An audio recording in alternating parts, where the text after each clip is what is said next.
Right, so I sat down on my computer and I was getting ready to record and I didn't know what I was going to do. Was I going to do a gaming, a non-gaming? I don't know. My brain doesn't care. I just want to do fun stuff. We're all in quarantine. We all just want to hang out. My headphones are stuck. Who gives a shit? Let's just do whatever we want to do and have fun. When I was going through the Jacksepticeye subreddit, follow it if you haven't already. We're at 239k members, which is absolutely nuts. Thank you. But I came across this one, which is when Sean starts telling stories from his childhood, me. Equals 3 face. So that got me thinking. I did a video a while back where I talked about breaking my crush's ankle. I'll link that in the description if you haven't seen it already, which was like a story time video. And I wanted to do more of them, but I couldn't think of any stories that happened in my childhood, mainly because I just repressed all of them. So here we are. Another story time childhood video. Yes, the bell is just part of my lexicon now. You're gonna have to deal with it. If you don't like it, then I don't fucking care. This is a story how I almost broke my nose, or maybe broke my nose, possibly partially broke my nose. When I was young, in Ireland, in good old Cloughan, County Offaly, Ireland, where I grew up. If any of you have been to the tour, you know a lot about Cloughan, County Offaly by now. Extremely small town. There was what, 600 people in the whole village? Really, really small population, tiny, tiny town. On one side of my house was the village. You could go hang out with your friends. The other side was just complete wilderness. It was fields and fields and fields, and you would get lost very easily. But I used to go down there every single evening. After school, I would ditch my bag. Fuck homework, am I right? Yeah! Rise up! Do your homework, come on, it's important. It's not that hard. But I used to go home and run down the field and climb a tree every single evening. I would just climb it up and down and up and down and up and down. I don't know why. Maybe I was a monkey. We were all monkeys once. But I used to have abs as like a 8-year-old, a 10-year-old, a 12-year-old. I climbed that tree a lot. And when I was younger, I was obsessed with like weaponry.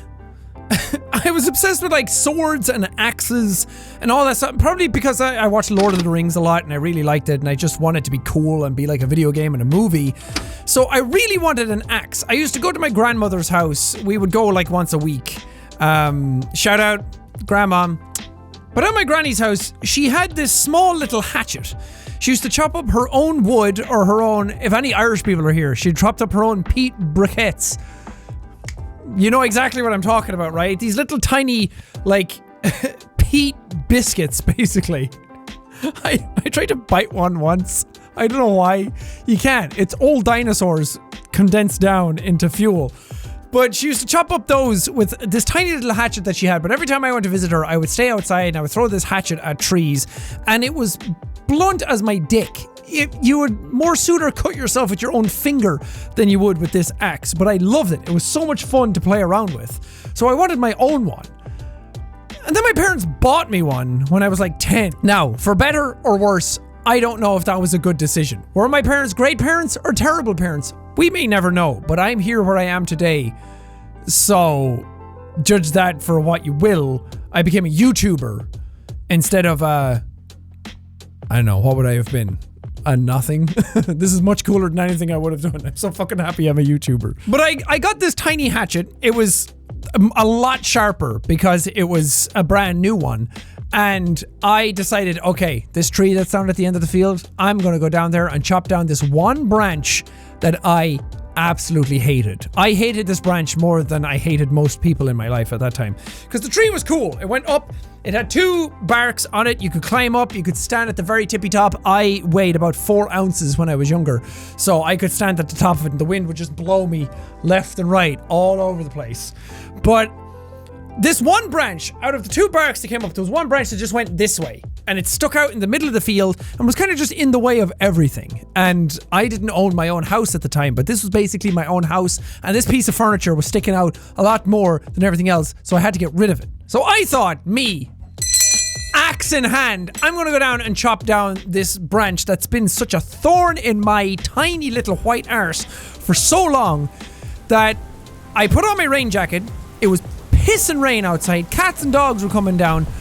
And I got my little axe. I was like Georgie from It, except instead of a tiny wax-covered paper boat that my loving brother had made me, I had a tiny sharp steel axe in my hand. I went down, I sprinted down the field, excited about the thought of this branch disappearing from my life and being chopped into firewood and burned in front of me, that I went down, saw the branch, looked it up and down and said, "It's your time, motherfucker." I stood on it. I was wearing a pair of welly boots. Wellies. If you don't know what Wellington boots are right now, then you've probably not understood half the story by now. But I stood on it, and because they were not the most expensive of welly boots, they were basically just hard plastic, I stood on this branch, bent it all the way down to the ground, down to my level at 4 foot nothing, and I start smacking the end of it with the axe. Now, I started to get a couple of splinters out of it. I was smacking and I was smacking until suddenly I smacked, my foot slipped because it was raining, and the branch came up and hit me square in the bridge of my nose. Now, again, weighing 4 ounces, this branch hitting me in the nose sent me flying about 6 feet across the field. I don't remember much after that. I don't remember much of what happened when the branch hit me. I just remember being hit, feeling pain, flying through the air, and then just waking up. So I think I passed out. I think I might have fainted from the pain. I'm not sure. But I woke up, shook my head around, admitted defeat, looked at the branch and said, "Alright, you win this one." And then ran back to my house. And my house was at the top of this field. I don't know where I thought I was. I didn't know what had happened to me. It was just a fear response that something bad happened. I was hurting, but I got hit so hard that kind of like the adrenaline and the swelling took over, so it didn't hurt anymore. And my nose was like someone tried to make a balloon animal out of my face. I went back to my house and I was so disoriented, so confused, that instead of running inside and getting bandages or asking my parents for help, I went up to my front door and knocked.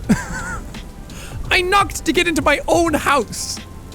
My mother answered the door, and I'll never forget the sheer shock that was on her face. I have never seen her make this face before or since, that I knew something was wrong. Apparently, I got hit right here, that it could open my nose, that I had blood gushing out of the side of my nose, but also I had blood gushing out of the front of my or the inside of my nose, all down the front of my face. I don't know how bad it actually was, because I can't remember anything after that. That's the only part of that story I remember.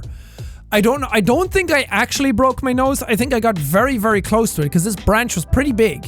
It hit me with a lot of force, and I was very, very small. And my nose was even smaller. My mother brought me inside, put a bandage up to my nose, pinched my nose and stopped the bleeding from happening. And then the wound on my face healed up and I went back to normal. Now, the front of my nose is a little flat.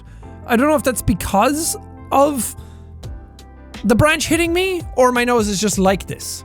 So if my face is ugly and my nose is ugly to you, it's because of the branch. And if not, hey, what's up?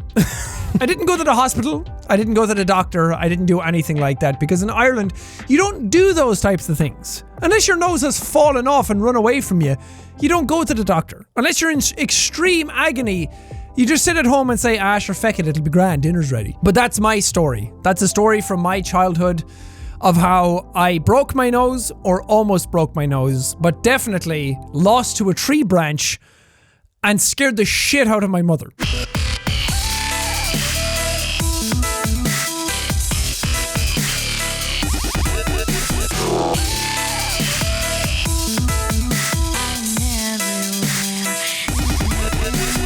Outro.